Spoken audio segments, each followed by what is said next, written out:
The most important element in every disciple maker's life is a high commitment to prayer. It starts by becoming a person who prays for others. That's where the prayer calendar comes in.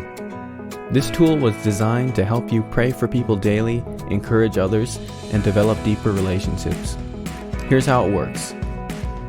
Take a piece of paper and number it from 1 to 30. Beside each number, write the name of a Christian friend.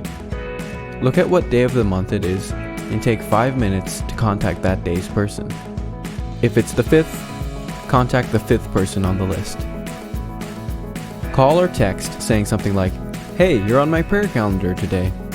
That means I'll be praying for you throughout the day. Is there anything specific you'd like prayer for?" Then pray for them on the spot, whether in text or call.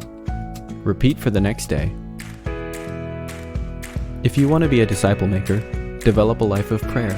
With the prayer calendar, you could be praying 150 to 300 minutes every month for 30 people. Before long, you will see the hand of God move at the urging of His children as they pray in obedience to His will.